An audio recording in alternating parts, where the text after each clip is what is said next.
Hey, thank you for clicking on this video.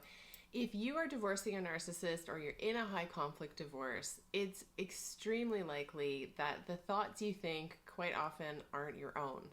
It's likely that you get stuck in cyclical thinking or rumination about the abuse that's already happened, the abuse that's happening right now, or abuse that may happen to you in the future. This is especially true if you're co-parenting with a narcissist where you're not able to protect your children in the way that you want to. In today's video, I'm going to give you 3 ways you can reclaim your mental real estate, stop thinking about your ex all the time, and get your power back. If you're new to the channel, welcome. My name is Vea, and I'm here to talk about all things narcissistic divorce. I invite you to support my channel. There's a link to do that down below, or you can just hit subscribe. That's free for you to do, and it lets YouTube know that this content is awesome. So the first thing I want to let you know is if you're constantly thinking about your ex, if you're worried about what's going to happen in the future or what they're doing right now, this is totally normal. It's not your fault. Part of narcissistic abuse is this slow takeover of a person's psyche and spirit and this redirection of attention and energy toward the narcissist and away from the victim. So it's totally normal. You're not doing anything wrong, but you can shift out of this. Let me tell you how. The first step to reclaiming your mental real estate is through simple awareness. And so this is becoming aware of your thinking. And there's 3 ways we can do this. We can become aware of what we're thinking when we're thinking it. We can become aware of what we're thinking after we've thought it. And we can set up prescribed times of the day when we're going to check in and notice what we're thinking. So initially, if you're just starting out becoming aware of what you're thinking, it's super likely that you're just going to become aware of what you've thought after those thoughts have already gone by. And that's totally normal, and it's great. It's a great step. You're increasing awareness, which is going to give you your power back. Yes. After you've practiced that for a while, you will start to notice your thinking while you're thinking it.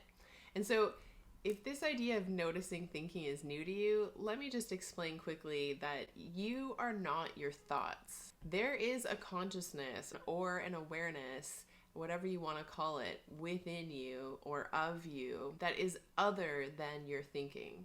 So it's possible to create an awareness that looks something kind of like, oh, I'm thinking these thoughts, but what is noticing that you're thinking these thoughts? It's something other than those thoughts, right? So as we build awareness, we build up and we strengthen and we empower this part of ourselves that isn't the thinker, it's the observer. That's the hot ticket out of this, is to really tap into the observer part of yourself so you're not constantly swept away by the thinking part of yourself, which is so easily triggered by the crazy things your narcissistic ex does and your emotional pain body. Now comes the second step I'm offering you, which is redirection. When you notice yourself thinking about your ex, what's happened in the past, what might happen in the future, you can redirect your thinking. You can choose other thoughts. We don't have to push away our thinking or block it. We can thank it for showing up. We can recognize that it's a normal function of our survival and that it's gotten us through this far. And then we can, with respect, say, I'm not going to do that right now. I'm doing something else. The other thing we can do is look at the emotion underneath what is causing those thoughts. So emotions happen first. Emotions are energy, emotion, and then thinking comes from the emotion. And so if you're thinking worried, anxious thoughts, probably there's some fear underneath that. And so if you want to take it a next level type of thing, you go deeper and ask yourself, what am I feeling right now? And give yourself some room and some space. And you will find that by checking in with what you're feeling, what's happening in your heart, what's happening in your belly, what's happening in your throat, what feelings are you experiencing? Is it tight? Is it cold? Is it hot? Is it jumbled? Is it slow?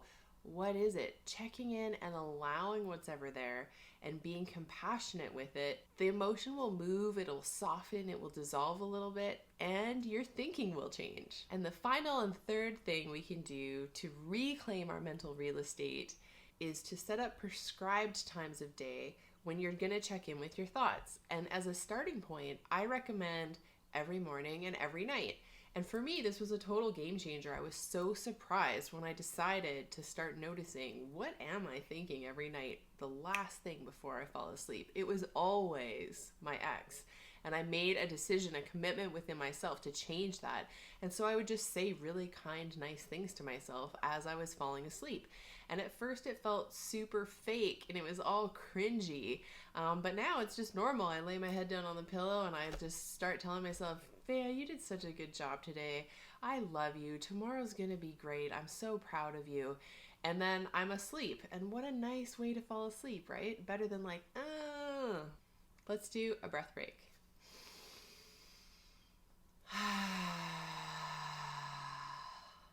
Just even one deep breath will help move you out of fight or flight. And if you are in a high conflict divorce or you're co-parenting with a narcissist, I guarantee your nervous system is hanging out in fight or flight more often than not. So the 3 steps again were reclaim through awareness, redirect to something more positive or neutral, and check in at prescribed times. I really hope you found this information helpful today. If you did, please share this video with people you think it will help, because that's the whole point for me. And also leave me a comment down below.